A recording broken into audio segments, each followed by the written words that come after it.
You have the power to do more than you can ever begin to imagine. Don't underestimate yourself.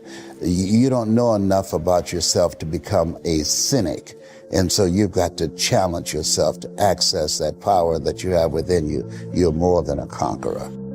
You are a much more interesting person than you give credit for, because you're trying to act, trying to fit into the group and be what other people want you to be. Yeah. And, you know, we all want the power to change ourselves, right? That's why self-help books do so well. Yeah. But you can't begin to change yourself in any meaningful way until you confront who you really are.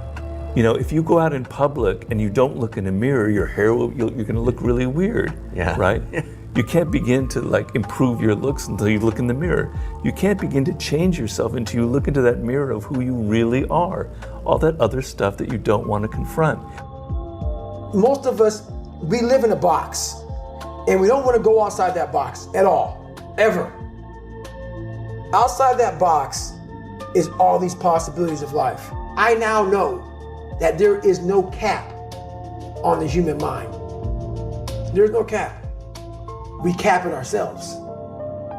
In the biblical stories, Abraham basically hangs around his dad's tent till he's like 80. He's one of these guys that fails to launch, in a big way. God eventually gets sick and tired of him and says, get the hell out there into the world and have a life. And so he does. He leaves his father's tent and his community and his country. And then he goes out and has an adventure. But, the first thing he encounters is a famine, and then he encounters a tyranny, and then he encounters a bunch of people in the tyrannical state that want to take his wife. And so you can imagine that Abraham's response to that is it was a hell of a lot better sitting in my dad's tent playing video games. But what's cool about that story, what I realized was that was a call to adventure. People need a load, and we need adversity, and we need difficulty. We need all of that. Dostoevsky knew this, because when he wrote Notes from Underground, what Dostoevsky said was that, human beings are these very peculiar creatures, and if you gave us a utopia so that we had nothing to do but eat cake and busy ourselves with the continuation of the species, that the first thing we do is smash it all to bits just so that something unexpected and troublesome would happen, because we're built for adventure and not for peace and happiness. One of the things that's really freeing to understand is that you're screwed no matter what you do. There's no secure path forward. Give it up. It's risk everywhere, except for two things. You can pick your risk. That's the first thing. So you get to pick your poison. That's something. And second, you're a lot tougher than you think. So even though there's risk everywhere, if you confront it forthrightly, what you'll find is that you can actually handle the risk. Well, you should be afraid of taking risks and pursuing something meaningful. But you should be more afraid of staying where you are if it's making you miserable. It's like you're paying a price by sitting there being miserable. And you might say, well, the devil I know is better than the one I don't. It's like, don't be so sure of that. The clock is ticking. Yeah, and if you're miserable in your job now and you change nothing, in 5 years, you'll be much more miserable and you'll be a lot older.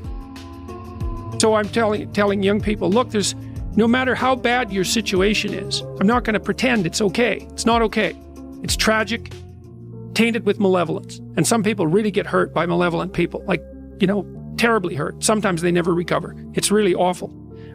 But there's more to you than you think. And if you stand up and face it with a positive, with a noble vision, with discipline and intent, you can go far farther to overcoming it than you can imagine.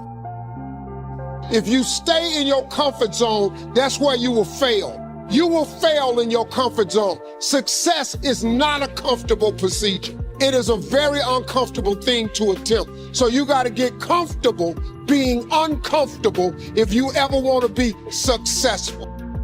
It's either you have it or you don't. That sounds like excuses to me. I mean, you got to figure it out. If you really have an obsession to figure it out, you will figure it out. Every puzzle is constructed differently. Everybody has a different puzzle, man. You just got to figure out your own puzzle.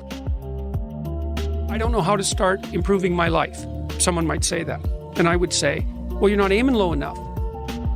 There's something you could do that you are regarding as trivial, that you could do, that you would do, that would result in an actual improvement. But it's not a big enough improvement for you, so you won't lower yourself enough to take the opportunity. Yeah. You don't go and, if you haven't bench pressed before, you don't put 400 pounds on the bar and drop the bar through your skull. Aim low. And I don't mean don't aim. And I don't mean don't aim up. So a small step today puts you in a position to take a slightly bigger step the next day. And then that puts you in a position to take a slightly bigger step the next day. And you do that for 2 or 3 years, man, you're starting to stride. You can't handle the big challenges in life unless you take on the little ones. Make a list of all the things you can do. Get right on those. Discipline yourself for those, both for the results and for the muscle and for the practice. So that when life hands you some big challenges, you'll be ready, you'll have the muscle. Give any fraction of self-discipline the ability to not want to do it, but still do it. That's the most powerful thing in the world. I don't care how good you are in anything, you don't have discipline, you ain't nobody. Right. You're nothing without discipline, because you give up under the slightest struggle without discipline. Discipline is doing what you hate to do, but do it like you love it. Ask yourself what's holding you back, and usually it's the quality of self-discipline or it's a skill. Now, one of the things that changed my life forever was when I learned that all business skills are learnable. You don't have to be a genius to learn any business skill. You can learn any form of technology. You can take a person who's basically shoe polished and teach them how to be technologically superior enough to earn a living from it. And so I say, what one skill, if you are absolutely excellent at it in your business, would help you the most to double your income? What one business skill? A lot of people are afraid of failure, and so they never try anything in life. They never attempt that project. They never write that book. They never start that podcast because they're afraid that if they do, they're going to fail. And failing is a worse feeling than actually just kind of withdrawing from the world. Yeah. So you have to now force yourself. It's not easy to actually try and execute all those projects that are in your mind. Yeah. But you have to do it with baby steps. You have to try something small first, and overcome your fear of failure. You're not going to score on every shot. Right. Doesn't mean you shouldn't take the shots. Doesn't mean you shouldn't try to hit the goal.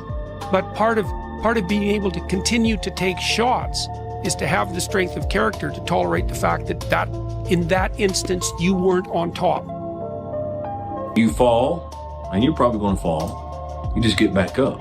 Once you get up from laying in the gutter, whatever your gutter is, for months and weeks and years at a time, when you get up, that doesn't mean you're never going to fall back down again.